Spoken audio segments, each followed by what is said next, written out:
ሳይማሩም ወይም ሳይበቁ የበቁትንም ሳይፈልጉ የእግዚአብሔርን ምስጢር እንዲሁ እረዳዋለሁ ቢሉ ፈጽሞ አይገናኙም። ማን ኢዝ ባይ ኔቸር ፖለቲካል አኒማል ይባላል አይደል? ሰው በተፈጥሮ ፖለቲካዊ እኔ አላልኩም እናንተ ነው ያላችሁት። ሰው በተፈጥሮ ፖለቲካዊ ነው እኔ ያልኩኝ። እንስሳ ያላችሁ እናንተ ናችሁ። ሰው ልዩ ፍጡር እኮ ነው።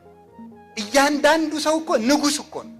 እያንዳንዱ ሰው ውሎ ሲገባ ቶ ሲወጣ ማንም ሰው ንጉስ እኮ ነው። እንዲገርማል እኮ በእርሱ ድህነት እናንተ ባለጸጎች ትሆኑ ዘንድ ባለጸጋው ስለናንተ ራሱን ድሃ አደረገ ብሎ እንደተናገረ ንዋይ ሆሪ ቅዱስ ጳውሎስ ፊልጵስዩስ ምዕራፍ 2 ቁጥር 8 ላይ እርሱ ክብሩን ለሰው ሁሉ ትቶ የተሰቀለ የእግዚአብሔር የክብሩ መገለጫ ሰው ስለሆነ ነው።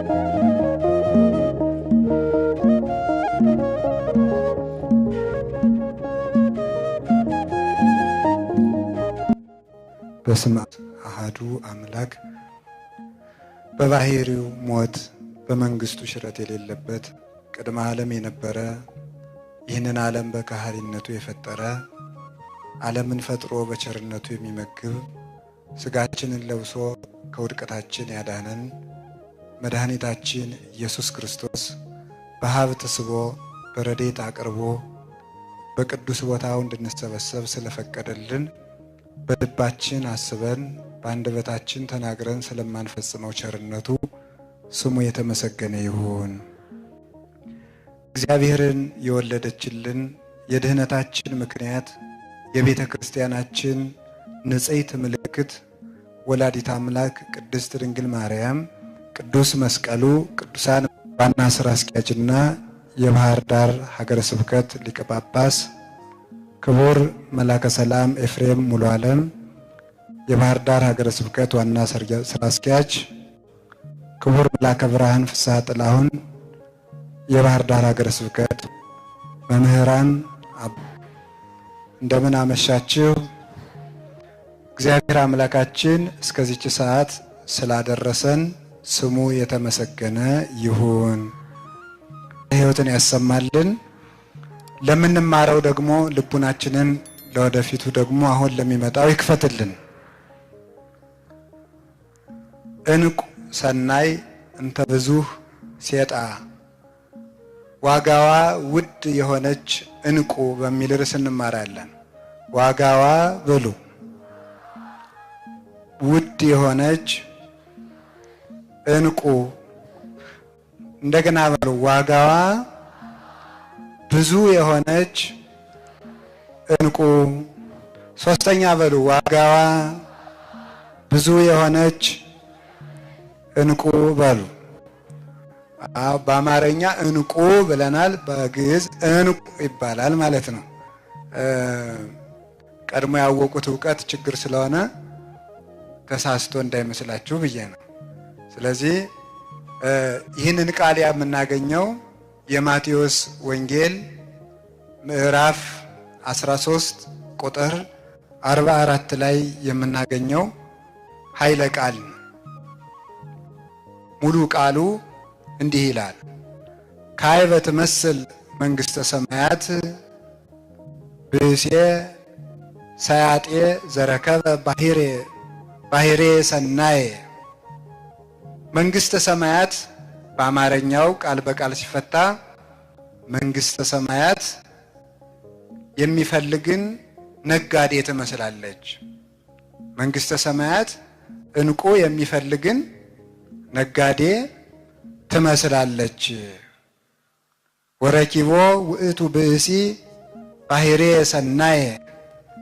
ይህ ሰው ዋጋዋ እንተ ብዙ ሴጣ ዋጋዋ ብዙ የሆነች እንቁ ባገኘ ጊዜ ያለውን ገንዘቡን ሁሉ ሽጦ ያችን ዕንቁ ገዛት ዋጋዋ ብዙ ነውና ይላል። ሰለቃው እግዚአብሔር ስሙ የተመሰገነ ይሁን።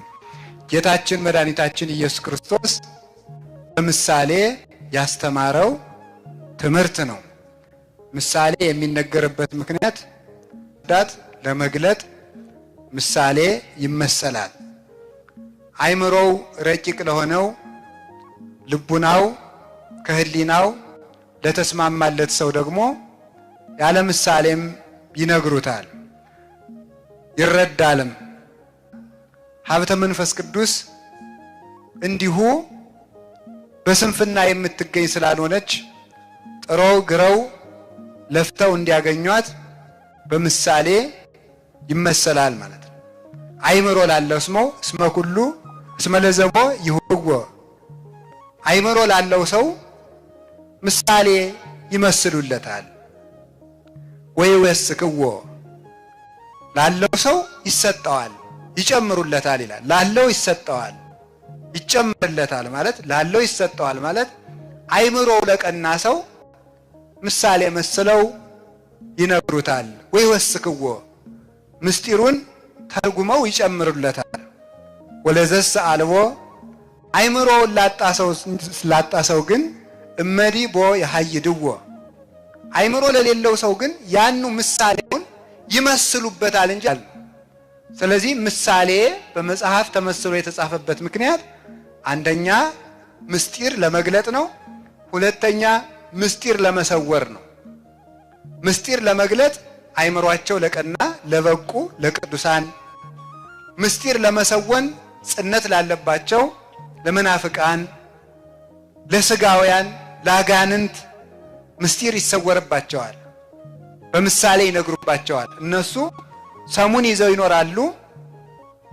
ለክፉዎች ደግሞ ተመስሎባቸዋልና ከተመሰለባቸው ወገን እንዳንሆን የተመሰለላቸው የተረዱትን ያስረዱን ዘንድ ከተመሰለላቸው ሲያስተምሩ፣ ካልሆነ ግን ሳይማሩም ወይም ሳይበቁ የበቁትንም ሳይፈልጉ የእግዚአብሔርን ምስጢር እንዲሁ እረዳዋለሁ ቢሉ ፈጽሞ አይገናኙም።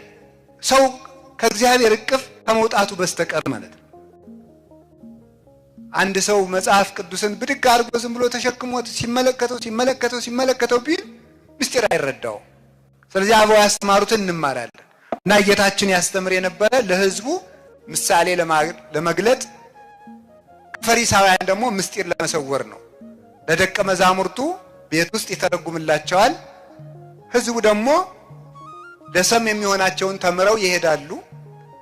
በረድኤት ይጠቀሙበታል በየዋህነት እና በምሳሌ መስሎ ካስተማረው መካከል መንግስተ ሰማያት ውስጥ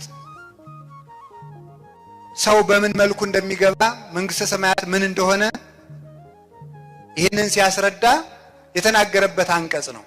እንግዲህ መጽሐፍ ቅዱስ ውስጥ በሐዲስ ኪዳን የሰው ልጅ ወደ ክርስቶስ በሚያደርገው ጉዞ በብዙ ወገን ተመስሏል። ለምሳሌ ለክርስቲያን ምሳሌ ከሆኑት መካከል ገበሬ በወታደር ይመሰላል። ከዚያ ደግሞ ምን ተብሏል? በሩጫ ይሄ በዘመኑ የቅዱስ ጳውሎስ መልእክት የተጻፈበት ጊዜ በግሪክ የቡጢ ወይም ዛሬ ቦክስ የሚባለው ነው አይደል?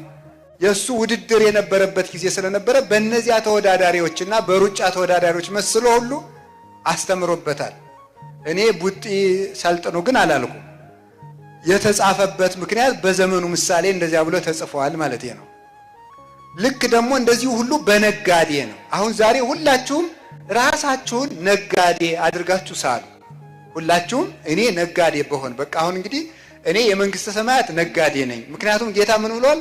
መንግስተ ሰማያት መልካም ነጋዴ የሚያወጣው አለ፣ የሚያጣው አለ፣ የሚያገኘው አለ፣ የሚያተርፈው አለ፣ የሚያከስረው አለ፣ የሚያማክረውም አለ።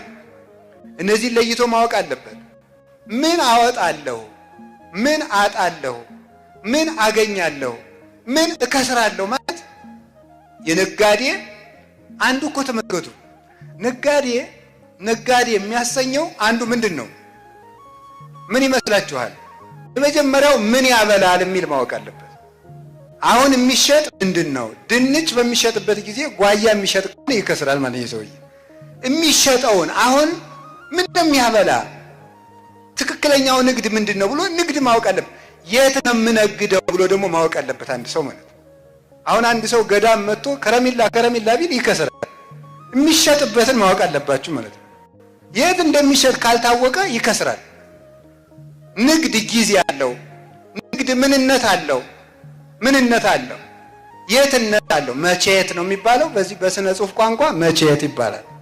መቼና የት ማለት ነው። መቼት የሌለው ክርስቲያን እንዴ!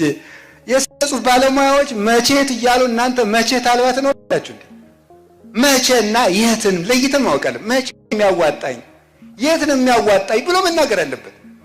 እንኳን ንግድ እኮ ንግግር ያለ ጊዜውና ያለ ቦታው ከተነገረ ነገር ብዙ ነገር አለው። ሰው የሚሰማበትም ጊዜ አለው፣ የሚናገርበትም ጊዜ አለው። ለሁሉም ነገር ጊዜ አለው። ያለ ጊዜው መከራቱ የረሰየከለ ከመትረሳ ለምድር እግዚአብሔርን ታገሰው ቆየው እርሱም ርስትን እንድትወርስ ያደርጋል ይላል ቅዱስ ዳዊት። እና የሚነግደውን መቼ ያውቅ አንድ ሰው እግዚአብሔር ያሳያችሁ። የንግዱ ወረት 100,000 ብር የሚዝናናው በ200,000 ብር ከሆነ ይሄ ነጋዴ ነው ምንድነው? ቀልደኛ መሆን አለበት ማለት ነው። 100,000 ብር ያወጣል። 100,000 ብር አይነቱ ነው ወይም 100,000 ብር ያተርፋል። 200,000 ብር ያወጣል። ነጋዴ ማለት በራሱ እኮ በኢኮኖሚክስ ትምህርትም እናንተ እንደምትሉት እኔ ተውሸ ነው እንደምትሉት እኮ አንድ ሰው ነገደ የሚባለው ወጪው አንሶ ገቢው ሲበዛ ማለት ነው። የነጋዴ ይባላል። ወጪው አንሶ ገቢው ሲበዛ ይሄ ሰው እየነገደ ነው ይባላል። ሀገርም አደገች የሚባለው በሬ ኤክስፖርት አድርገን ቆዳና ሌጦ አስገብተን ሀገራችን አደገች አንልም አይደል? ሀነ ነፍሱ ሰጠን ሙት ቆዳ ተቀብለን ኢትዮጵያ በለጸገች መቼም አንልም አይደል? ስለዚህ ምን ያሻዋል ማለት ነው። ወጪውና ገቢ ተለይቶ መታወቅ አለበት ማለት ነው። ዝም ብሎ እኮ ሰው እኮ ንግድና ወጪና ገቢ ማን ኢዝ ባይ ኔቸር ፖለቲካል አኒማል ይባላል አይደል? ሰው በተፈጥሮ ፖለቲካዊ እኔ አላልኩም እናንተ ነው ያላችሁት። ሰው በተፈጥሮ ፖለቲካዊ ነው እኔ ያልኩኝ። እንስሳ ያላችሁ እናንተ ናችሁ። ፖለቲካ ማለት እንዴት እንጠበቅ ማለት ስለሆነ ሰው ራሱ ፖለቲከኛ ነው ይላል። ለምሳሌ ጓሯችን አይጥ እንዳይበላው ምን እናርገ? ይሄም ፖለቲካ ነው። ይሄ ፖለቲካ ነው። ባክቴሪያዎች እንዳይገሉን ውሃ አፍልተን እንጠጣ። ይሄም ፖለቲካ ነው። ፖለቲካ እንዴት ተጠንቅቀን እንኑር ስለሆነ ይሄም ቢሆን ፖለቲካ ነው የሚሉት እንግዲህ ለባለሙያ እንግዲህ እሱንም ለፖለቲከኛ ትቻለሁ። ግን ለምሳሌ ስንወለድ የስንት ወር ሰው ነበር ንገረኝ? የ9 ወር ከ5 ቀን ከ10ም የሚያረጋል እያተረፍን ነው የምንኖረው ማለት ነው። አሁን መጀመሪያ ከእናታችን እቅፍ እያለ ምን ነበር የምናረገው? ጡት ነበር የምንጠባው። አሁን ምን እናረጋለን? እንበላለን አይደለም? ይህም ትርፍ ነው በእውነቱ ማለት ነው። ሰው በህይወት ዘመኑ ለቅሶ ነበር። አሁን እያረጋችሁ ነው። ንግድ እኮ ነው ይሄ። እያለቀስክ ተወለድክ፣ ዛሬ ትስቃለህ። ይሄ ንግድ ነው። ሳቅን ያተረፍከው በመኖርህ ነው። ኑሮ ሳቅን አተረፈ ማለት ነው። ስንወለድ ምንድን ነበር? እርቃናችን። እስኪ እርቃናችን በሉ። አሁን ምን አትርፈናል? ልብስ አትርፈናል ማለት ነው። ስንወለድ ቢማከሩብን ቢመክሩንም አናውቅም ነበር። አሁን ለመምከርም በቅተናል መቼም። ሁላችሁም እኮ አሁን እኮ ማይኩም በሰጣችሁ ስብከቱንም አትለቁትም አይደል? አሰሩትም እንጂ ለነገር እኮ ጎበዞች ናችሁ። ታሽሩታላችሁ እናንተም ቢሆን ማለት ነው። ስለዚህ ሁሉም ሰው አሁን ይሰብካል። ግን ቁም ነገሩ ምንድነው? ክፉና በጎ ለመለየት የበቃ ነው። እሱም ንግድ ነው። እንዴት ያለ አይምሮ! ሰው ተጠንቅቆልን እንኖር ነበር። ተጠንቅቀን ለመኖር የሚያስችል አይምሮ ሰጠን። ሰው ሩጦልን እናመልጥ ነበር። ሩጠን የምናመልጥበትን እግር አተረፍ። ድሮ አውሬ ቢመጣ እናታችን አዝላ ሩጣልን ነበር የምናመልጠው። አሁን እኛ ሩጠን የምናመልጥበት አግኝተናል። ድሮ ምንም መጉረስ የማይችል እጅ ነበረን። አሁን የሚያጎርስ እጅም ይዘናል። ያ ነው መሾም ማትረፊያ ነው፣ መሻርም ማትረፊያ ነው፣ ርስት መውረስም ማትረፊያ ነው፣ መሰደድም ትርፍ። እኛ ግን በመላክም የምንጸድቅ አይመስለኝም። ግን አይዟችሁ እንጸድቃለን። እመቤታችን ስለምታማልደን መድኃኔዓለም ቸር ስለሆነ አበው ዲያብሎስን ታግለው ጸደቁበት እኮ። እንዲያውም እኮ አባታችን አቡነ ተክለ ሃይማኖት ዲያብሎስ አጋንንት ሊፈትኗቸው ሲመጡ ጸሎታቸውን አቋርጠው ዝም አሉ። በድንጋይ መጥቶ ሲቀጠቅጣቸው እስከ ይደቅቅ አጽሙ ይላል። አጥንታቸው እስኪሰበር ደበደባቸው እስኪነጋ ድረስ። ኋላ መልአኩ መጥቶ አጋንንትን አባሩ። ለምንድን ነው አትጸልይም እንዲህ አላቸው። አይ እኔ አልጸልይም። ቢሆን አታማተም? እኔ አላማተም። እንዴ ለምን? ካማተምኩ አጋንንቱ ይሸሻሉ፣ ከሸሹ ደግሞ አይደበድቡኝ። ይጣላል። አበው ስጋቸውን የሚጥሉበት ምክንያት ይፈልጋሉ። ጌታ መድኃኔዓለም ኢየሱስ ክርስቶስ እንዲህ ነው ያለ፣ ዘዋ አንተ አቤ ውእቱ ይድህን አነ ውእቱ አንቀጸ አባግዕ ዘበአማን፣ እኔ እውነተኛ የበጎች በር ነኝ። ዘዋ አንተ አቤ ውእቱ ይድህን፣ በእኔ በኩል የገባ ሰው እርሱ ይድናል። ይበው ወይ ወፅ፣ ወደ እኔ ይገባል ይወጣል። ወይ ረክብ ራእየ፣ ይበው ወደ ሃይማኖት ይገባል ይወፅ ምግባር ለመስራት። ይበው ወደ ትምህርት ይወፅ ወደ ማስተማር። ይወፅ ከስጋ ፈቃድ ይወጣል። ወይ በው ወደ ነፍስ ፈቃድ ይገባል። ወይ ረክብ ምርአየ መሰማሪያን ያገኛል አለ። ሰውነቱን ለመከራ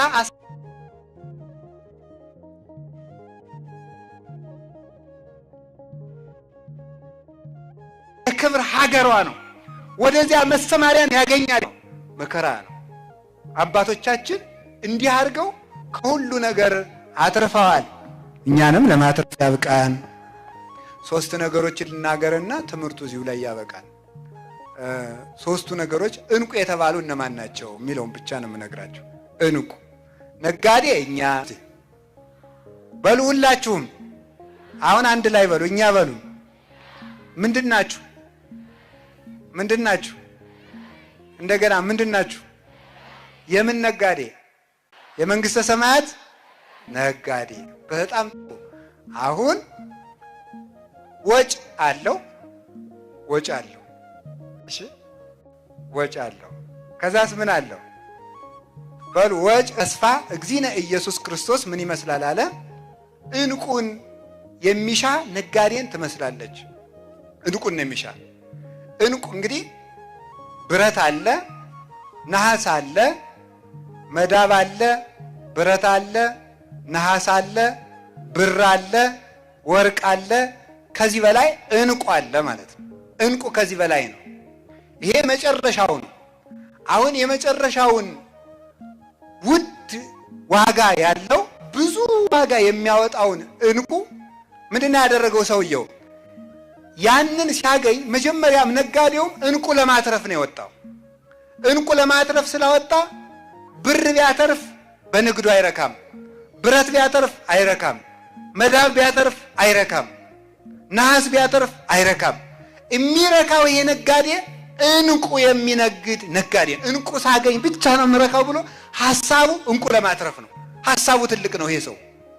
አሁን ማደረግ ትልቅ ነገር ያለ ትልቅ ወጪ አይገኝምና ወሆረ ወሴጠ ኩሎ ዘቦ፣ ያለውን ነገር ሁሉ ሸጠ ይላል። ያለውን ነገር ሁሉ ሸጠ። ምክንያቱም ያ ውድ ገንዘብ እንደሚያወጣለት ስላወቀ ያለውን ነገር ሁሉ ሸጠና ያችን እንቁም ገዛት። በዚያችን እንቁ ጌጥ ይሆናል፣ እንቁ ብርሃን ይሆናል። እንቁ ደግሞ ምን ያደርጋል መስላችሁ? ውድ ነውና ለብዙ ጥቅም ይሆናል። ብዙ ንብረትን ይሰበስባል። አንዱ ብዙ ነገር ይገዛል። ስለዚህ ይሄ ነጋዴ ትልቅ ያሰበ መሆኑ ትልቅ ወጪ አውጥቶ ገዛ ይላል አላችሁ። አሁን ሁላችሁም 100 ብር አጥታችሁ አንድ ቤት ከምታገኙ፣ አንድ ቤት አጣችሁ 100 ብር ከምታገኙ ምረጡ። በሉ ንገሩኝ እንጂ ይጠየቃል እንዴ? ነው አይደል መልሱ? ምንድን ነው የማይጠየቀው? ቤት ይጠየቃል ወይ ነው? እሺ ወርቅ ሰጣችሁ ምረጡ በሉ። መዳብ ከስራችሁ እንቁ ከምታገኙ፣ እንቁ ከስራችሁ መዳብ ከምታገኙ፣ ምሳ አብልታችሁ እንቁ ከምታጡ፣ እንቁ ሰጥታችሁ ምሳችሁን ጦማችሁን ከምትወሉ በሉ ንገሩኝ እንጂ። እሺ አንድ ቀን ታስራችሁ እንቁ ከሚሰጣችሁ፣ አንድ ቀን ተስራችሁ እንቁ ከሚሰጣችሁ፣ አንድ ቀን ተፈታችሁ፣ አንድ ቀን ታስራችሁ እንቁ ከሚሰጣችሁ፣ አንድ ቀን መታሰር ቀርቶባችሁ እንቁ ከሚቀርባችሁ ምረጡ። ገንዘብ ወዳጅ ነው ይሄ ህዝብ። እናንተ በጣም በጣም በጣም ጥሩ ነው። ግድ የለም መልካም መርጣችኋል። አንድ ቀን ታስሮ ለብዙ ቀን፣ አንድ ቀን ታስሮ ለብዙ ቀን በሰላም መኖርም መልካም። ትልቁ ነገር መናኛውን አጥቶ ዋናውን ማትረፍ ማለት ነው። መናኛውን አጥቶ ዋናውን ማትረፍ። ካልሆነ ግን የተገለበጠ ኑሮ ይሆናል። ታዲያ ይሄ እንቁ የተባለ ምንድን ነው ካላችሁኝ፣ እንቁ የተባለ የመጀመሪያው እንቁ ይባላል። ሰው በጣም ውድ ንብረት ነው በእውነት ማለት ነው። በጣም ውድ ንብረት ነው። እንደ ሰው ያለ የተከበረ ዋጋ ያለው ፍጥረት የለም። እንደ ሰው ያለ ዋጋ ያለው። ምክንያቱም ሰማይ ተፈጠረ ለሰው፣ ከዋክብት ተፈጠሩ ለሰው፣ ጨረቃ ተፈጠረች ለሰው፣ ምድር ተፈጠረች ለሰው፣ ደመና ተፈጠረ ለሰው፣ ጠፈር ተፈጠረ ለሰው፣ ዛፍ ተፈጠረ ለሰው፣ አዝሬት አትክልት ተፈጠሩ ለሰው፣ እንስሳት ተፈጠሩ ለሰው፣ አውሬ ተፈጠረ ለሰው፣ መልአክ እንኳን የተፈጠረ ለሰው። ሰው ልዩ ፍጡር እኮ ነው። እያንዳንዱ ሰው እኮ ንጉስ እኮ ነው። እያንዳንዱ ሰው ውሎ ሲገባ ቶ ሲወጣ ማንም ሰው ንጉስ እኮ ነው። እንዲገርማል እኮ። አሁን እኛ ደህና ጠቅላይ ሚኒስትሩ ቢሮ አንዳንድ አጃቢ ይመድቡልን ብል ያገኛሉ። ሰራዊቱ ማለቁ አይደለም? ያልቃል እኮ ያልቃል። እግዚአብሔር ግን ለእያንዳንዳችን አንዳንድ ጠባቂ መልአክ ሰጥቶናል። በመልአክ እኮ ነው የሚያጅበን እግዚአብሔር። እንዲህ የሚያደርገት ይገኛል በመልአክ። ለዚያውም ወታደር ጎበዝ ነው፣ ጥሩ ጠባቂም ነው መልካሙ ሲገኝ። ግን እንቅልፍ ወሰደው ምን ያደርጋል? አጉል ነው። መላእክት ግን አይተኙም። አደከመስ ምን ይደረጋል? ራሱ ጠባቂው ቢመታስ ምን ይደረጋል? ራሱ ጠባቂው ቢመታስ ምን ይደረጋል? መልአክ ግን አይመታም። መልአክ አይመታም፣ ረቂቅ ነው። ስለዚህ ክርስቶስ ምን እንለዋለን? አቃቢነ ዘይማስብ፣ የማይለወጥ ጠባቂያችን እንለዋለን። በዘመናት የማይለወጡ በእውነቱ ማለት ነው። ለመልአክ ጉቦ መስጠት አይቻልም፣ አይቀበልማ። የት አግኝተው ውስጥ ትሰጠዋለህ? የት አግኝተው? የሚሰጥ ቢሆን ኑሮ እኮ አጥፍታችሁን ነበረ። ለመልአክ ጉቦ ሰጣችሁ፣ አይቀበልም። የሚሰጥም የለ የሚቀበልም የለ። በገንዘብ የማይለወጥ አይመሽበት ነገር፣ አይደክመው ነገር፣ አያመው ነገር፣ የሚመከርብንን ቀድሞ የሚሰማ ጠባቂ የተሰጠ የሰው ልጅ ክቡር ፍጥረት ነው። ሰው ውድ ገንዘብ ነው ወገኖቼ። ሰው አታችሁ ገንዘብ ከምታተርፉ ገንዘብ ከርቶባችሁ ሰው አትርፉ። ሰብሰብ ሰው ሰብስቧል በእውነት ነው። በሰው ተመልከቱ። ሰው 12 ሰው ነው እኮ ያተረፈ ለፍቶ፣ ኋላ 120 ሰዎችን አትርፏል። እነዚያ ሰዎች ደግሞ ምን አደረጉት? ዓለምን በሙሉ ሰብስበው ደግሞ አመጡለት። አንዲት ሴት ፍለጋ የእግዚአብሔር ቸርነቱ፣ አንዲት ሴት ውሃ ቀጅ ሴት። ያቺ ሴት ባል ስታገባ ጋኔን ሲገልባት፣ ባል ስታገባ ዮሐንስ 4 ያለው ጋኔን ሲገልባት፣ ስለዚህ ከውሃ ቀጅ ሴቶች ጋር እንዳትሄድ ይች ነፍሰ ገዳይ እንዳይሏት ሴቶች ሁሉ ቀርተው ጨርሰው ቤታቸው ሲገቡ በቀትር ብቻዋን ልትቀዳ ሄዳለች። የዚችን ሴት ገመና የሚያውቅ የአንዲት ሴት ገመናና ሀፍረት የሚገደው እርሱ መንገድ ሰብሮ መንገድ ጥሶ ጫካ ጥሶ አልፎ ደቀ መዛሙርቱ እንዳያሸማቅቋት ምሳ በልታችሁ ነው ሁሉን በአንድ ጊዜ የሚፈታ የእሷን ችግር ለመፍታት ብቻዋን አረገ። የደቀ መዛሙርቱን ረሃብ ለመፍታት ምሳ ብሉ ግዙ ብሎ ሰደዳቸው። የሁላቸውንም ችግር ሰበሰበ። ያችን ውሃ ስጭኝ አልሰጥም፣ ውሃ ስጭኝ አልሰጥም ባልሽ ማሰያስን አወነኝ አላት። ከዚያ በኋላ የሚያስደንቀው ጌታ ይቺ ሴት ካመነች ከእርሱ ጋር ነፍሷ ከተዋሃደች በኋላ ውሃ ስጭኝ አላላትም። ምክንያቱም የጠማው የሷ መዳን ነበርና መልሶ ያልጠየቃት ለዚያ ነው። ደቀ መዛሙርቱ መተው ምንድን ነበር ያሉት? ሐዋርያት መተው ምሳ ብላ አልበላም። ይቺ ሴት አምታለች ነው ወይስ ደግሞ ማን አብልቶት ይሆናል? ማን አብልቶት ይሆናል? አይ በመብል ዘይታምር ዋንትሙ እናንተ የማታውቁት ምግብ አለኛል። የእግዚአብሔር ምግቡ የሰው መዳን ነው። የክርስቶስ ምሳና ራቱ የሰው መዳን ነው። ክብሩ ሁሉ ሰው ነው። እንኩሉ አንደ የርሶ እንኩሉ ከመተባሉ አንትሙ በንዴተ ዚአሁ በእርሱ ድህነት እናንተ ባለጸጎች ትሆኑ ዘንድ ባለጸጋው ስለናንተ ራሱን ድሃ አደረገ ብሎ እንደተናገረ ነዋይ ሆሪ ቅዱስ ጳውሎስ ፊልጵስዩስ ምዕራፍ 2 ቁጥር 8 ላይ እርሱ ክብሩን ለሰው ሁሉ ትቶ የተሰቀለ የእግዚአብሔር የክብሩ መገለጫ ሰው ስለሆነ ነው። ስለዚህ ጌታ ሰውን ያተርፍ ዘንድ ለሰው ብሎ ሁሉን ተወ። ለአምላክ ራሱን ድሃ አደረገ መባሉ ለአምላክ የፍጡር ሥጋ ለብሶ ከመምጣት በላይ ምን ድህነት አለው ይላል ቅዱስ ጎርጎርዮስ ዘንቲስ። ምን ድህነት አለው? አምላክ ደህየ የሚባለው የድሃን ሥጋ ወነሳ አርአያ ገብር ጌታ ሆኖ የባሪያን መልክ የሚፈልግ የለም። ባሪያ ሆኖ የጌታን መልክ የሚፈልግ ግን ብዙ ነው። እርሱ ጌታ ነው። የባሪያን መልክ ይዞ መጣ። ለኛ የጌትነቱን መልክ በጸጋ ይሰጠን ዘንድ እርሱ የኛን የባሪያ መልክ በቸርነቱ ነስቶ ተዋህዶ ሰው ሆነ። በዚህ ዓለምም ተመላለሰ። ከኃጢአት ብቻ በቀርም የሰውነት ሁሉ ሰራ ሰጥቶ ካሰ። ማን? አንድ እንቁ አዳምን ፍለጋ ነው። ያ እንቁ የተባለ አዳም ነው። ሰውን ፍለጋ እግዚአብሔር ወደዚህ ዓለም የመጣ ሰው ውድ ገንዘብ ነው። ሰውን በአንድ ከብት አልገዛውም። 5500 ዘመን በሙሉ ሲታረዱ የነበሩት የብሉይ ኪዳን በጎች ሰውን መግዛት አልቻሉም። ለምን? የሰው ዋጋው በግ ስላልሆነ፣ የሰው ዋጋው እንስሳ ስላልሆነ። በምድር ላይ ሲሰዉ የነበሩ አሊምት፣ በሬዎች፣ ጠቦቶች ሁሉም የሰው ክብሩ እህል ስላልሆነ የሰው ክብሩ እህል አልሆነም። አሮን የለበሳቸው ኤፉደ ቅኔ፣ ልብሰ ተክህኖ፣ ግምጃው፣ ወርቁ ሁሉ አዳምን አልዋጀውም። የሰው ክብሩ ልብስ ስላልሆነ አሮን ሊቀ ካህናት በማይከልሆሙ ይላል። እንደ ንጋት ኮከብ 6 ዕንቁ በፊቱ 6 ዕንቁ በኋላው አድርጎ ይንጎራደድ የነበረ አሮን መስዋዕት ያቀርብ የነበረ መስዋዕት አሮን ሰውን አላዳንም። የዕንቁ ሻ አይደለም። የሰው ክብሩ ልብስ አይደለም። ምን ይሁን? የሰው ሁሉ ከብትም አይደለም። በዚህ እንዳይደንቃችሁ የሰው ክብሩ ሰማይና ምድር እንኳን አይደሉም። ምድር ለአዳም ካሳ የምትበቃ ቢሆን ኑሮ እግዚአብሔር ምድርን ጠቅሎ አዳምን ያድን ነበር። ምድር እንኳን ለአዳም ክብርነት አትመጥንም። ምን ይካስለት? ውሃ አይመጥንም። ፀሐይ፣ ጨረቃ፣ ከዋክብት ለአዳም ካስ ብርሃነ ጽድቅ ዘባማን እኔ ነኝ ማለቱ ነው።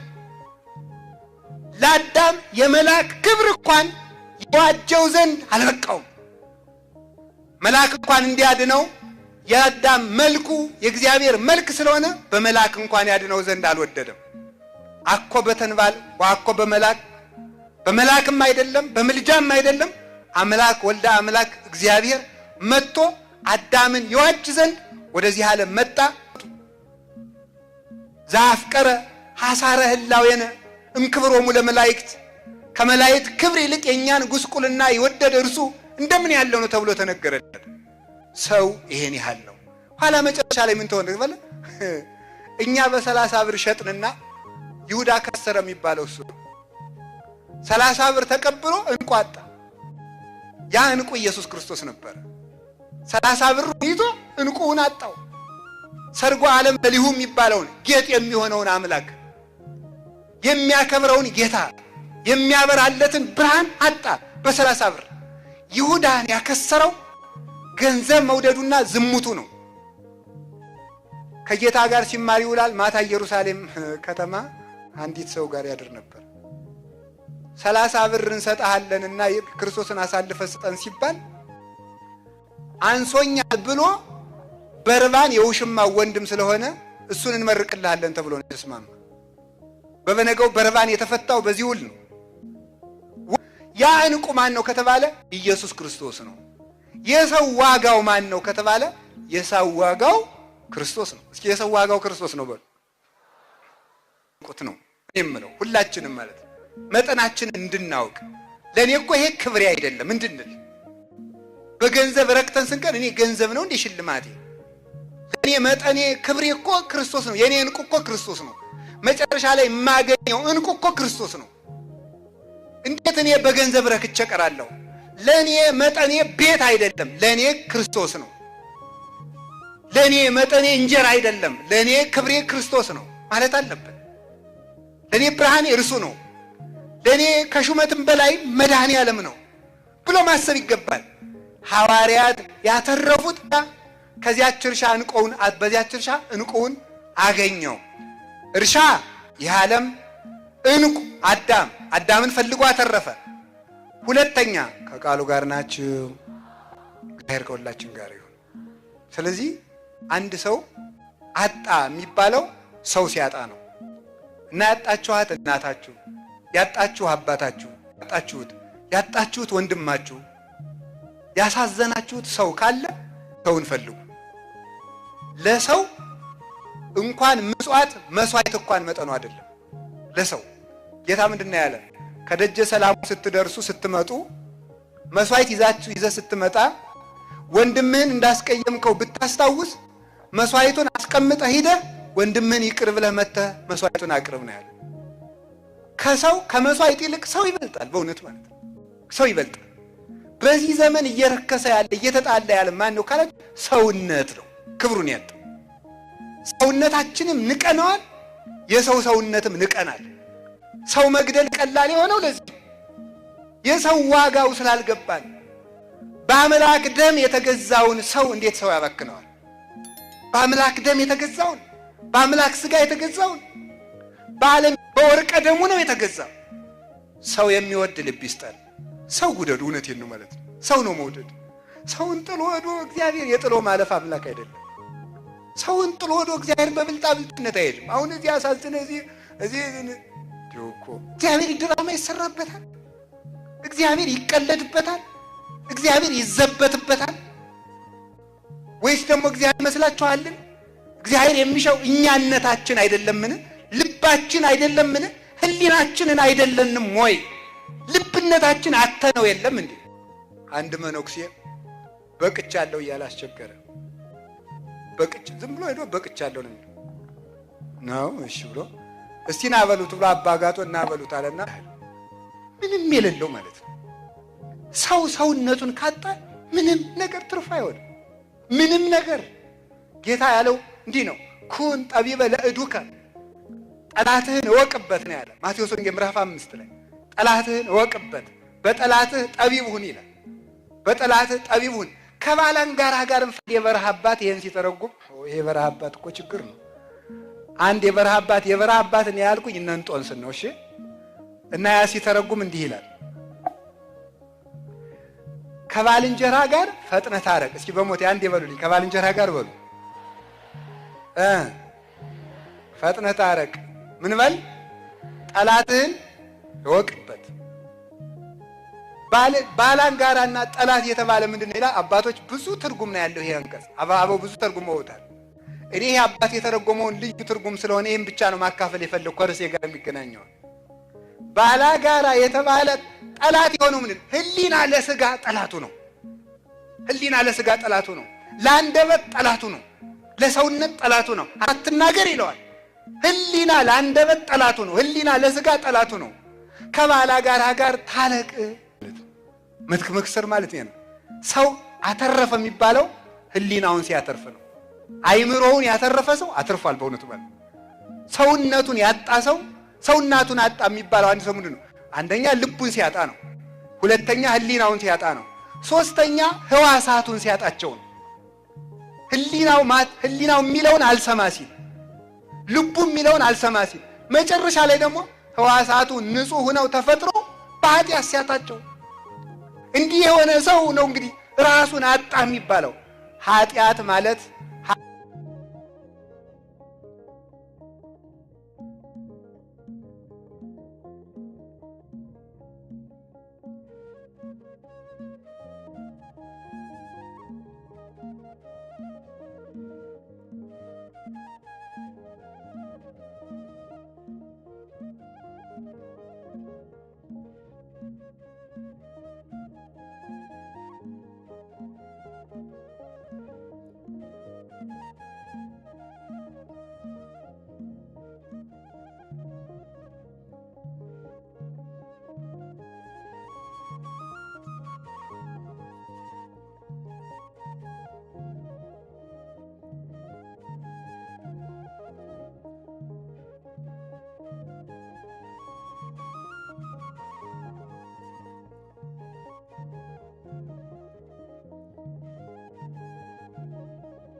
ከኃጢአት ይጠብቃል። አሁን እኔ ስሆን እንደዚያ ትላላችሁ። እኔ ስሆን እኔ በወንት ትስቁብኛላችሁ። እንዴ አባ እዚህ ምን ይሰራሉ ይላል። ለአንተ የፈቀደልህ ማን ነው? ነውር አይደለም? እናንተ ክብራችሁን አታውቁም? እኔም በሆነ እዚህ አባ ቢሆን የኔ ወረፋ ነው ብላችሁ ኧረ መነኩሴ ጭራሽ ክብርህን ጠብቅ አንተ ሰው ያትሉኝም? ክብርህን ጠብቅ፣ እኔም ክብራችሁን ጠብቁ ነው የምለው። ክብራችንም አይደለንም ያጋንንትም አይደለንም። እኛ የመድኃኔዓለም ነን። እኛ የክርስቶስ ነን። ዋጅቶናል። የራሳችሁ ባሪያ ሆናችሁ አትሙቱ የሚለው ቅዱስ ጳውሎስ። በዋጋ ተገዝታችኋልና የራሳችሁ አትሁኑ፣ የፍላጎታችሁ ባሪያ አትሁኑ፣ ፍላጎታችሁን ለክርስቶስ ብላችሁ ተዉት ነው የሚለው። ሰውነታችን ክብር ነው። ራሳችንን እንውደድ፣ ሰውንም እንውደድ። ራሳችንን እንውደድ ማለት ምን ማለት ነው? ሰውነታችንን የሚያስከብር እንዲሁ ቅዱስ ጳውሎስ ምን ይላል? በሚሞት ስጋችሁ ክርስቶስን አክብሩት ይላል። እስኪ በሉ ሁላችሁም በሚሞት ስጋችሁ በሉ። ማንን አክብሩት? ክርስቶስን አክብሩት። እውነቴን እኮ ነው። እሱ ራስ ነው በሉ። እኛ ሐዋሳቱ ነን በሉ ሁላችሁ። እሱ ራስ ነው በሉ። እሺ በሉ ድገሙት። እሱ ራስ ነው። እሺ ተፈቅዱኑ ትረስይዎ ለአባለ ክርስቶስ አባለ ዘማ ይላል ቅዱስ ጳውሎስ። እንግዲህ ሰውነታችሁ የክርስቶስ አካል ነው። የክርስቶስን አካል ወስዳችሁ የዘማዊ አካል ልታደርጉት ትወዳላችሁን? የክርስቶስን አካል ይሄ እጅ ተከፍሎበታል። የክርስቶስ ሕዋሳት ነን። ኃጢአት ስትሰሩ ይህች ጣት የመድኃኔዓለም ናት።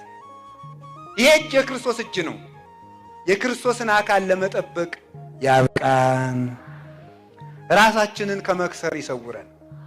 ራስን መክሰር አላችሁ እንደ ባትሪ ማለት ነው። ባትሪ ወደፊት ያበራል። የራሱ ምንድን ነው? ጨለማ ነው። የራሱ ጨለማ ነው። ኋላው ማለት ለሰው ያበራል እንደ ባትሪ። እና ራስን ማጣት ትልቅ ነገር ነው። እንዲያውም አንድ ጸሐፊ የተናገሩትን ልንገራችሁ። በ21ኛው ክፍለ ዘመን ሰይጣን ክርስቲያኖችን የሚታገላቸው ከልባቸው ጋር እንዳይሆኑ በማድረግ ነው ይላል። ከማን ጋር እንዳይሆኑ በማድረግ ነው? ጊዜ በማሳጣት ማለት ነው። ብክን በማድረግ እንኳን እንድንጸልይ እንድንጾም ይቅርና እንደው ምንም እንኳን ማሰብ እንኳን እንዲህ አሁን እዚህ በቃ በቀን 20 ደቂቃ ቁጭ ብዬ ለራስ ያስብያው 20 ደቂቃ በቀን እንኳን ለራሱ አስቦ የሚያውቅ ሰው ማለት ነው። እንደው እኔ ግን ምንድን ነኝ? የት እየሄድኩ ነው? ለምንድን ነው ምን ወር ቁራሽ ዳቦ አጥተህ ዲኤስቲቪ ተበድረህ ገብተህ እንዴ? ከዚህ በላይ ከስረት አለ? ኢትዮጵያ የማይከሰረችው መንግስት በዚህ መክሰሩን አያውቅም እንዴ? ሰው ከስሯል እኮ። ይሄንን ለምንድን ነው የማይዘጋው? በእውነቱ ማለት ይሄ ለምን አይዘጋ? ምን ያገባል? የኳስ ተጫዋች የጫማ ቁጥር እኮ ሸምድዳችሁ የምትሉ ሰዎች እኮ ናችሁ በእውነቱ ማለት ነው። እናንተ አናውቃችሁም? ለው ተጣሉ ይላል ሰሎሞን። የቤተ ክርስቲያን ልጆች ቤተ ክርስቲያንን ለመጠበቅ መከራ ተቀበሉ። ካጋንንት ካላውያን ነገስታት ከስጋቸው ጋር ተጣልተው ቤተ ክርስቲያንን ጠበቁልኝ ሲል ነው በእኛ ተገብቶ ማለት ነው። ሰው በማያገባው ገብቶ በማያተርፍበት እድሜውንም ጊዜውንም ጉልበቱንም ያባክናል። መክሰር ማለት ይሄ ነው። ራሳችንን ከመክሰር ይሰውረን። ጌታ ለሐዋርያት ያላቸው ይሄን ነው። ለራሳችሁ ተጠንቀቁ፣ ለራሳችሁ ተጠንቀቁ ነው ያለን። እቀቡ ርእሰክሙ ወይታክብዱ ልበክሙ በመብል ወበስታይ ዘእንበለ ግዕዝ። በመብላት በመጠጣት ያለ በጣም ይደንቀኛል። እውነት በጣም የኢትዮጵያ የሚጎርሱት የላቸውም። እንደው ይቅርታ ለነ ማንቸስተር የአየር ሰዓት ተከፍሎ ጋዜጠኞች 2 ሰዓት በቀን ስለ ማንቸስተርና ስለ አርሰናል ይወያያሉ። ይሄ ጅልነት ነው። ይቅር ይበሉኝ። የስፖርት ፌዴሬሽን ማለት ነው። አይቆጡም ናቸው። ምን አለ እንደው ብናድግ፣ ምን አለ ብንኖር፣ ስለ ራሳችን ብናስብ። እንደው ሆነ ነፍሱ ቀርቶ ለስጋችን እንኳን አንሆንም መሆን አለብን። ስለዚህ ራሳችሁን ጠብቁት፣ ከፍ ብላችሁ አስቡ። ለሰውነታችን የሚመጥን ነገር ማሰብ አለብን። ሊያና ራሔልን ታውቃላችሁ። ታሪኩን አልተርክም ሰዓቴ እንዳያል። ሊያን ታውቋታላችሁ? አታውቋትም? ያዕቆብን ታውቃላችሁ? ያዕቆብ ሊያገባ ሲሄድ ልጅ ስጠኝ 7 ዓመት ትገዛና እሰጣለሁ። ማናት? ራሔል መልከኛይቱ ልጅን አጋባለሁ 7 ዓመት ተገዛ። 7 ዓመት ተገዝቶ ምን ሰጠው? ደብቆ ልያ። ይህ በጣም እኮ ግግሩ ነው ማለት ይሄው እንደዚህ ነው ማለት ነው። ፈንጥዛችሁ ደስታችሁ ዘላችሁ ማለዳ ልያ ማለት ይሄ ነው። የሚጨበጥ የለም ማለት ነው። የሚጨበጥ የለም። ያሰባችሁት አልሆነም፣ ደስታውም የለም። ሲነጋ ልያ ማለት ይሄ ነው ማለት ነው። መክሰር ማለት ይሄ ነው። እንደ ቀበሮ ማለት ቀበሮ ጣዝማ ትወዳለች፣ ቀበሮ ደስታ። ዛሬ ግን ይላሉ ሊቃውንቱ ቀበሮ እንኳን ከስተቷ ተምራ ከጉድጓዱ ላይ ቆማ ትደሰታለች ዝላዩ ነዚያው ነው። ምክንያቱም ስትመጣ ጉድጓዱ ይጠፋል። ይገኛል። ራሔል መንግስተ ሰማያት ናት ይላሉ ሊቃውንቱ። እንደገና 7 ዓመት ተገዛ። እንደገና ለሀብቱ 7 ዓመት ለያዕቆብም 21 እስመ ኢኮንዋ ውሉደ በራማ ለቅሶ ተሰማ። ራሔልም ስለ ልጆቿ አለቀሰች። ልጆቿ ሙተው ልጅ አልሆኗትምና ያለ ቦታ ልዑል እግዚአብሔር ስለ ልጆች አዘነ። ራሔልም አለቀሰች ማለት ምን ማለት ነው? ራሔል አለቀሰች፣ መንግስተ ሰማያት አዘነች። እስመ ኢኮንዋ ውሉደ ልጆቿ መንግስተ ሰማያት አንገባም ብለዋታልና፣ መንግስተ ሰማያት የሚሆን ሰው ጠፍቷልና መንግስተ ሰማያት በእኛ አዘነች ተብሏል። እና የሰው መጠኑ ደመና አይበቃውም፣ ጠፈር አይበቃውም፣ አየራት አይበቁትም። የሰው መጠኑ የእግዚአብሔር ክብር ነው። ክብሩን የሰጠን በክብር የፈጠረን በክብር ያዳነን እሱ ውርደታችን ምን አላችሁኝ? ሰው። ሁለተኛው ዕንቁ ማን ነው? ክርስቶስ ነው። ክርስቶስ ለምንድን ነው ዕንቁ የሚባለው? ዋጋው ብዙ የሆነ ዕንቁ ለምንድን ነው የሚባለው ከተባለ ዋጋው አሁን ልብ ብላችሁ ስሙ። ዋጋው ብዙ የሆነ ዕንቁ ለምንድን የተባለ? ችሁበት መብላት አትችሉም፣ ታከማችሁበታል። በበላችሁት መታከም አትችሉም፣ በልታችሁታል። በለበሳችሁበት መብላት አትችሉም፣ ለብሳችሁታል። ታዲያ አንድ ገንዘብ ለሁሉም ነቃታችሁ ጥላችሁ ይተሄዱ። ሐሳባችሁን ወደ ሰብስቡ። ከቃሉ ጋር ናችሁ? እስቲ ብዙ ዋጋ ያላት በሉ። ምንድን? ዕንቁ በሉ እንጂ ዕንቁ። ብዙ ክብር ለሁሉ የሚሆን በሉላችሁ፣ ለሁሉ የሚሆን እሺ፣ ክርስቶስ መድኃኔዓለም። እንዴ የማያልቅ ገንዘብ እኔ እያለሁላችሁ የሚያልቅ ገንዘብ ይዛችሁ የምትሄዱ ለምንድን ነው አላቸው ሐዋርያትን ይላል። እኔ እያለሁላችሁ ገንዘብ የሚያልቅ ገንዘብ ወንበዴ የሚሰበስብ ገንዘብ ይዛለሁላችሁ ማለቱ ነው ይላል። አንድ ኢትዮጵያዊ ጸሐፊ ምን ይላሉ? በኪሱ ገንዘብ የሌለው ሰው በሽፍታ መሃል እየዘፈነ ይሄዳል። ምክንያቱም ምን ያረጉኛል ብሎ ማለት ነው። የድሃ እንቅልፉ ጤና ነው። ይኸው ይታወቅ ዘንድ አንድ ድሃ ዝም ብሎ ዳረጎት ይበላና በሎሌና ገብቶ ነው ማታ የተኛ ጌታውና እመቤቱ በግድ ነው ፀሐይ ወጥቶ የሚቀሰቅሱት። መኝታውም የዚያን ያህል ነው፣ ልብሱም እንደዚያው። የቤቱ ባለቤት ግን ግጥም አድርጎ ይሄማ ሳስበው ገንዘብ ነው መሰል፣ ይሄን ምን ላድርገው እነገሌ ሊዘርፉ የሚመጡስ ገንዘቡን አልሰጥም ስል ቢገሉኝስ እያልኩ ነውና እስቲ ያ መሆኑን ለማወቅ ለሱ 300 ብር ልስጠው ብሎ ሰጠው። 300 ብር ሲሰጠው 50ውን ላክስቴ 50ውን ላጎት የለም በስቷል 25 ይበቃዋል ሲል እንቅልፍ ሳያይ ነጋ። ኋላ በበነገው ምን አለ መሰላችሁ? ጌቶች ብሮትን ይውሰዱና እረፍቴን ይመልሱልኛል ይባላል። በእውነቱ ማለት ይሄ መጽሐፍ ጓሜ ላይ ያለ ነው። አበው ሲተረጉሙ ያስተማሩን ማለት። ስለዚህ የምነግራችሁ ምንድነው በእውነቱ ማለት የዚህ ዓለም ነገር ከሞት አያድን፣ ከገንዘብ ከወንበዴ አያድን። ክርስቶስ ግን ወንበዴ ቢመጣ እንኳን ከወንበዴ ያድናል። አንበሳ ቢጮ ከአንበሳ ያድናል። እሳት ቢነድ ከእሳት ያድናል።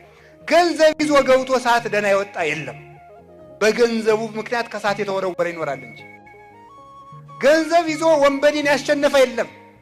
ወንበዴ የመጣበት እንጂ በገንዘብ አራዊትን ያሸነፈ የለም። አራዊት የበሉት እንጂ። ታዲያ ማን ነው ሲባል ክርስቶስ ግን ለሁሉ ይሆናል። ወንድም ይሆናል፣ አባት ይሆናል። ስጋችን ለብሷልና ወንድማችን ሲመባልን አያፍርም ይላል። የሰማዕታት ወንድማቸውን መንገድ መሪ ነው በእውነቱ ማለት ነው። ሊቀ ሐመር ነዘይ ይቀርቦ ሞገድ መዝገብ ነዘይ ይረክቦ ሰራቂ ወያማስኖ ጻጼ ወቁንቁኔ። ሐዋርያው እንድርያስ ለስብከት ሲሄድ ውሃ ሞልቶብ ውሃ የሚሻገርበት ቢያጣ መድኃኒዓለም ምን ብሎ መስሎ የጀልባ ሹፌር የመርከብ ሹፌር መስሎ ቆይቶታል። በነፃ እየነዳ ወስዶ ያሻገረ ስለ ለረሃባም የሚሆን የሕይወት ውሃ ለመከራ የሚሆን አምባ መጠጊያ አለት እግዚአብሔር ኃይሌ ወፀወኔ ወእትወከል ቦቱ እስመ ውእቱ ምእመን አለ ሕይወቴ ወመኒ ጸባኒ ታይን ይፈራሃኒ ልቤ ይፈቆጥረዋለሁ መሰደዱን እንደ ጥቅም ቆጥረዋለሁ። ለምን ሲባል ክርስቶስን አተርፋለሁ። አንድ ጊዜ ቅዱስ ጳውሎስ ታስሮ ሳለ የፊልጵስዩስ ሰዎች ሳንቲም አዋጣው ላኩለት። እናንተ የፊልጵስዩስ ሰዎች አዋጣችሁ እኮ ጠየቃችሁ ይበስራት ቀልዳላችሁ እንዴ ማለት ትጀምራል። አሁን እኮ ውለታ እየዋላችሁልን የሚመስላችሁ እናንተ ስትመጻደቁ ማለት ነው። አሁን እግዚአብሔር ያሳየን ማትረፍ ትልቁ ነገር በህሊናችን ሁሉ ኑሮ ምስጋናን፣ እልልታን፣ ጭብጨባን፣ መሞገስን ሳይሆን ክርስቶስን አትርፈን እንድንመለስ እግዚአብሔር ይርዳል። አሜን በሉ። ለዚህ ጨምሩ አሜን በሉ። አሁን ተመልከቱ እስቲ መብራት ይግባልን በሉ። እሺ መንግስት መብራት አግብቶ ውሃ አይተው ምክንያቱም መብራት አይጠጣም በሉ። ክርስቶስ ግን የዓለም ብርሃን ነው፣ እንደገና ደግሞ ውሃ ነው። ይህ ለሁሉ ችግር ይሆናል ክርስቶስ ማለት። የዚህ ዓለም ነገር በአንዱ ስንፈታ በአንዱ መቀደድ፣ በአንዱ ስንቋጥር በአንዱ መፍሰስ ችግር ነው የዚህ ዓለም ነገር። ቤት ሰራው ስንል አጥሩ ቀረ ይባላል። እንጠር ስንል ከጎረቤት ጋር ጠብ ይመጣል። የዚህ ዓለም ነገር ማፍሰሻው ብዛት። ክርስቶስ ግን ተጨማሪ ችግር የሌለው ክብር ነው። እሱ ችግር የማይፈጥር መፍትሄ እግዚአብሔር። አሁን እኮ ታውቃላችሁ አይደል? ምንድነው የምትሉት? ለጨጓራ ይሄንን መድኃኒት ዋጥ፣ ለኩላሊት ይላል። ካበዛው ደግሞ ኩላሊትህ በትንሹ ሊጎዳ ይችላል ይላል። ደግሞ የጨጓራው ኩላሊትን ሳይነካ አይሆንለትም። የኩላሊት ጉበትን ሳይነካ አይሆንለትም። ክርስቶስ ግን አንዱን ሲያድን ሌላውን አይሰብርም። ሌላውም ተጠንቅቆ ጭምት ከጭምትነቱን የተነሳ የጧፍ ኩስታሪን አያጠፋም፣ የተቀጠቀጠ ሸምበቆን አይሰብርም ተብሎ የተነገረለት ፍጹም ጭምት ነበር። አሁን በክርስቶስ ስም የሚሳደቡት ሁሉ እንዴት እንደማያፍሩ ያሳዝናል። እሱ ገመና የሚሸፍን የጻፍት የፈሪሳውያንን እንኳን ገመና የሚሸፍን እናንተ እኮ አታውቁ። እስቲ እግዚአብሔር ያሳያችሁ። አሁን እኔን እየደርኩ ነው ቢላችሁ ሰው አላወቅም ሌባ ነው እንዳትድ አትሉም ትላላችሁ። ጌታ ግን የብሉይ ኪዳን ካህናት ሌቦች እንደሆኑ ያውቃል። ለምጻሙ መጥቶ ከሱ ከተፈወሰ በኋላ ሂድና ራስን ለካህኑ አሰል። ለዚያ ሌባ ቄስ እኮ ነው፣ ለፈሪሳውያን እኮ ነው። ለፈሪሳውያን ለነዚያ ገመናቸውን ሸፍኖ የሰው ገመና ያጋልጥ ገመና የሚሸፍን ከባቴ አበሳ ለፈለጉት ሁሉ ቅርብ ሰው የማይመርጥ ለሁሉ የሚበቃ እግዚአብሔር ነው። መድኃኒታችን ኢየሱስ ክርስቶስን በጧትም በማለዳም እሱን እንደምንወድበት ልቡና ይስጠን። ጨምሩ አሜን በሉ። እንደገና ጨምሩ። የምታስቡት ፊት ለፊታችሁ ማን እንዳለ እያስባችሁ ነው። አንድ የበረሃ አባት፣ የኔ የበረሃ አባት ተጠንቀቁልኝ፣ ሲናገር ምን ይላል መሰላችሁ? እንዲህ ይላል፣ ትልቅ ሰው የምልህ በጸሎት ጊዜ ልብህን ከእግዚአብሔር ጋር ያገኘውት እንደሆነ ነው ይላል። ትልቅ ሰው የሚባለው እሱ በጸሎት ጊዜ ፊት ነው። በሕይወቱ በሚያደርገው ሁሉ ድርጊት እግዚአብሔርን እያየ የሚሰራ፣ ሲበላ እግዚአብሔርን እያየ የሚበላ፣ ሲናገር እግዚአብሔርን እያየ የሚናገር፣ ሲሰጥ እግዚአብሔርን እያየ የሚሰጥ፣ ሲተኛ እግዚአብሔርን እያየ የሚባላል። ችግር ራሱ እንቁ ነው። ለምን ሲባል ከእንቁ ውስጥ ብዙ ዋጋ፣ እንቁ ባለ ብዙ ዋጋ ነው የተባለ። አረጋዊ መንፈሳዊ የሚባል አባት ምን ብሎ ይናገራል? መከራ የእግዚአብሔር ያስቀምጠው እግዚአብሔር ጸጋን ሁሉ ያስቀመጠ መከራ ውስጥ ነው ይላል። መከራ ውስጥ ነው። ምንድነው ይሄን ለምሳሌ የምናይ ሲባል አንድ ሰው ከመታሰት ይወልዳል፣ ከንባው ደስታን ይወልዳል። ሰው የሚያገኘው ሲፈልግ ነፃነት ምን ተወለደበት? መከራ ተወለደበት። ምን? እስራት። ከስራቱ ጌትነት ተወለደለት ይላል። ምን? ተሾመ ማለት። እስራቱ ውስጥ እግዚአብሔር ጥበብ ገልጦ ህልም ፈቶ እንዲሾም አደረገው። ከአብርሃም አባቶቻችን ቅዱስ እንጦንስ ሲተረጉም ምን ይላል? አብርሃም ርስት አልነበረውም። ርስት ሲያጣ ሚስቱ ሳራ ሙታ የሚቀብርበት አልነበረውም። ለመቅበሪያ እንኳን ርስት የሌለው ሰው ግን እግዚአብሔርን ርስት አድርጎ ይኖር ነበርና ሳራን ቀበረ። ለሳራ መቅበሪያ 400 ምዝምዝ ወርቅ ገዝቶ ቀበረ። ኋላ በዚያች መቃብር አብርሃም እዶ ሲቀበር ሳራ ተቀበረች። አብርሃም ሲቀበር፣ ያዕቆብ ሲቀበር፣ ይስሐቅ ሲቀበር፣ ልጆቹ ሁሉ መጥተው እዚያ ሲቀበሩ በመቃብር ባዘን። አብርሃም የክርስቲያኖችና የመነኮሳት ምሳሌ ነው። አብርሃም ሚስቱ ስትሞት እያለቀሰ ነበር።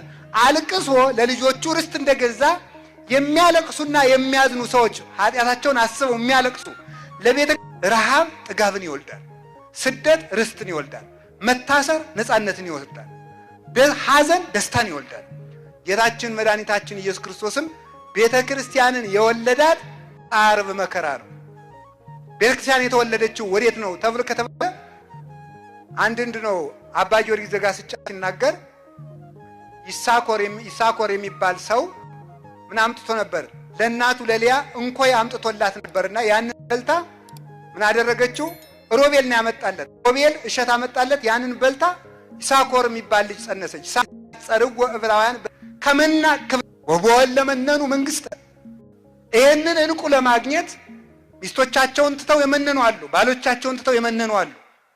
መንግስታቸውን ትተው ምን ያደርጋሉ? የመነናሉ። ዘውዳቸውን ትተው መንነውለታል። ከዚያ በኋላሳ ይህ አልበቃቸው ብሎ ይላል ወቦ እለመጣው ስጋሆም ለምንዳቤት ወነፍስ መራራውን ጣፋጩን መራራ የሚጣፍጠውን ዓለም መራራ ብለው እየናቁ መራራውን መከራ አጣፍጧቸው እየተቀበሉ ሰውነታቸውን ገንዘባቸውን ማጣታቸው አንሷቸው ለክርስቶስ ስጋቸውን እስከ መስጠት ደርሰው ክርስቶስን አተረፉ ይላል። ቢያንስ እንኳን እኛ የስጋ ፈቃዳችንንና ገንዘባችንን በመጠኑ ለቤተ ክርስቲያን ትተን ክርስቶስን እንድናተርፍ አምላከ ቅዱሳን ይርዳን። ያስተማረን እግዚአብሔር ስሙ የተመሰገነ ይሁን። ወስብሐት ለእግዚአብሔር ወለወላዲቱ ድንግል ወለመስቀሉ ክቡር።